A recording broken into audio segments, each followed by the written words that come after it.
Day or night, it's test night. Quick disclaimer.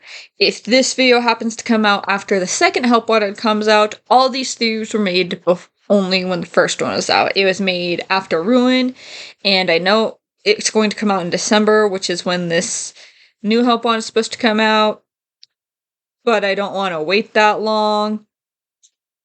And knowing this series, it might get delayed, so if it so happens to have come out by the time this video comes out, just know I will not be touching on Help Wanted 2 until at least next Fnaf video upload, if not after that. Okay? Second, this is more like a collection of theories on Help Wanted. Like, none of these have enough to make a full theory video, but together they have enough to. So, and there's not really more that can be expanded upon these theories. So I figured, why not smush them all together? Just smush them together. All together, smushed. So that's why you have this video. I call it my Help Wanted Theory Collection. Theory 1. How I interpreted the story, or as I put it in my notes, apparently the story wasn't as clear as I thought. I think everything we see in Help Wanted is the fabrication from Fazbear Entertainment. So gameplay of FNAF 1 through Sister Location. However, minigames in FNAF 6 are potentially canon onwards, or that would be the new canon. So we could potentially throw out all the phone guy calls, because we've haven't seen them outside of Help Wanted. So, anything we don't see as an 8-bit minigame version 4 and doesn't show up in like Pizzeria Simulator or Ultimate Custom Night might not be real and should all be taken with a grain of salt. So, Springtrap being a corpse in a horror attraction, probably not real because we have minigames of it in Help Wanted. But William as a whole, we have evidence beyond Sister Location for that. FNAF 2 Bite Victim might not have been in the 87 location. Hell, the Bite of 87 might not be real. But Nightmares in FNAF 4, we don't see a single one in Help Wanted. So they might be able to be treated still as canon. That's just how I'm interpreting the story so far. Could change once Help Wanted 2 comes out. 2. If Mimic's Glitch Trap, did he just copy Tape Girl's voice a la Gregory? So, we know Mimic managed to copy and alter Gregory's voice. Who's to say he didn't do the same thing with Tape Girl, who has a different voice in both the Reluctant Follower and Vanessa, who we assume to be the Reluctant Follower, but I want to distinct them for the sake of distincting them. This reframes the entirety of Help Wanted.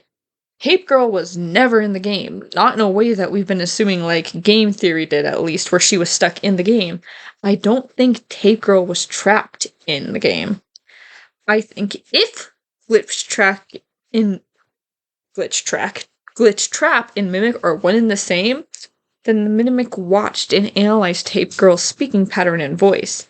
It then mimicked it, and when she left development, he made files explaining how to release himself under the guise of destroying himself. That would explain how it knew what to do. It was part of the cold. I'm gonna be real, most of my theories are just me coming at this series about things we don't talk about anymore from a point of view with our new knowledge. Now, I don't 100% believe Mimic is Glitch Trap, but if it was, then we wouldn't have a second possessed woman out there. She's just someone whose identity the Mimic borrowed for his own reasons. For its own reasons?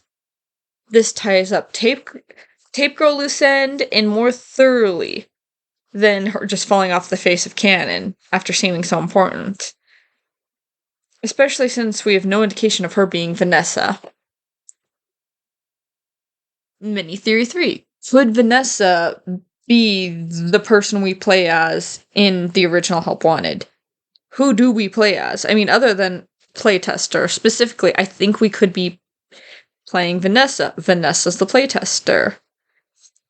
This is another theory where it's connected to a previous theory of mine, specifically Vanessa's an Afton. It would continue the trend of all games in the sit there and point at cameras genre of the protagonists being Aftons. Hear me out.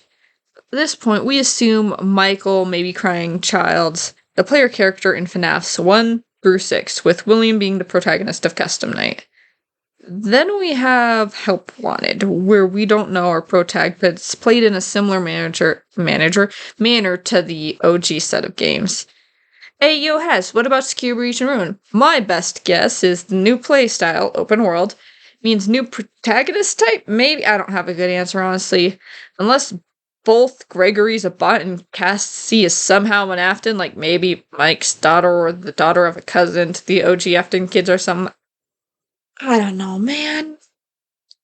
I just had this thought after my Vanessa theory, after my Mrs. Afton theory, and then I was just like, well, I don't have enough for a full-fledged theory video of its own, but I do have 2 other Help Wanted related theories, and somehow I perfectly accidentally timed this to come out the month the next Help Wanted game's coming out, if it comes out. We haven't seen much for it yet.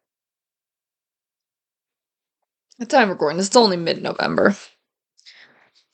But those were my 3 mini Help Wanted theories. Again, in case you ignored it at the beginning, this video was scripted, edited, and scheduled before Help Wanted 2 came out. So all of this might get fucked in the ass.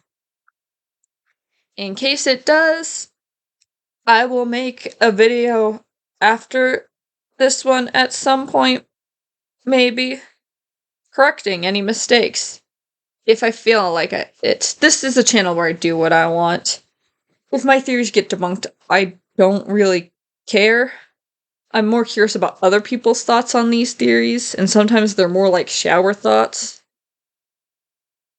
Anyways, I don't know how to end these videos when I go off on tangents.